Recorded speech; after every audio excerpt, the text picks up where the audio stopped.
Bonjour à toutes et à tous, alors nous voici aujourd'hui pour une nouvelle vidéo. Aujourd'hui ça va être une astuce pour les cartes créatives, que ce soit pour le scrapbooking de manière générale aussi. Ça nous arrive de faire des découpes et des découpes très fines.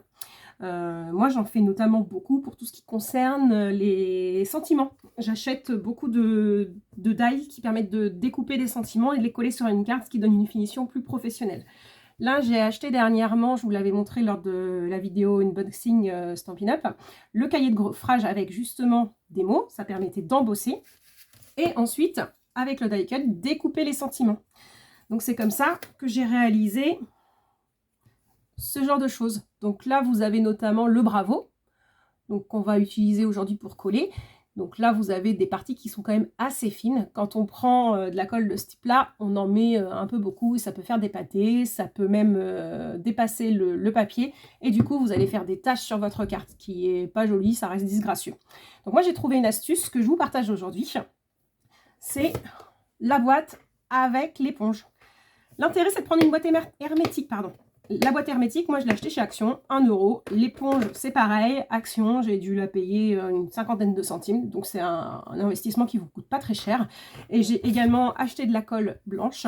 Donc là, j'avais trouvé ça chez Nose. C'était un arrivage, et j'en ai eu pour 2 €. 1,99 € la colle. Voilà, il y en a assez régulièrement des colles blanches. Alors j'avais quand même regardé que c'était pas toxique pour éviter trop de produits à l'intérieur. Et donc, ce que j'ai fait, c'est que j'ai pris mon éponge que j'ai coupée à la taille de ma boîte hermétique. Boîte hermétique, très important, parce que vous allez devoir conserver l'humidité à l'intérieur et que ça ne s'assèche pas. Donc là, moi, j'ai acheté une boîte où vous voyez, il y a un joint dessus. Donc, vous avez différentes tailles de boîtes, différentes tailles d'éponge. Mais l'important, c'est quand même d'avoir quand même un petit support pour pas avoir trop de colle à mettre à l'intérieur. Une fois que vous avez fait ça, vous découpez votre éponge à la taille de la boîte, vous l'humidifiez, donc surtout vous l'essorez bien, le but c'est que ce soit juste humide et qu'il ne reste pas d'eau à l'intérieur.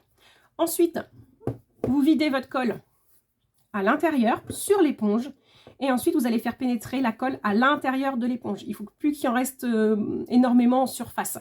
Donc là, vous pouvez vous aider soit d'un pinceau pour pouvoir le faire pénétrer, ou tout simplement en malaxant l'éponge, ça va pénétrer à l'intérieur et vous allez en avoir. Grâce à l'humidité et à la boîte étanche, vous allez conserver votre colle pendant des mois. Moi, ça fait déjà depuis un sacré moment que je l'ai comme ça et j'ai pas eu besoin de recharger, j'ai pas eu besoin de nettoyer, de recommencer. Ma colle, elle est toujours en bon état.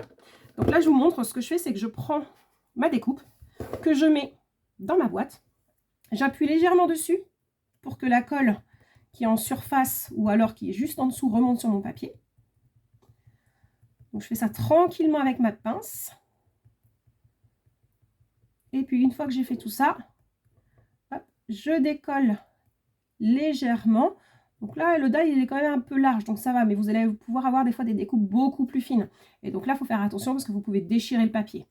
Donc là, j'ai de la colle qui est sur ma découpe. J'en ai ni trop, j'en ai partout. Donc ça, c'est l'idéal. Ça risque pas de dégouliner. Et ensuite, je le place sur ma carte.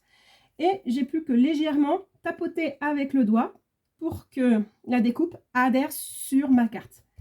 Voilà. Et voici la carte. Donc celle-ci, vous verrez, on la fera ensemble lors d'un sketch. Et donc j'ai mis directement ma découpe dessus.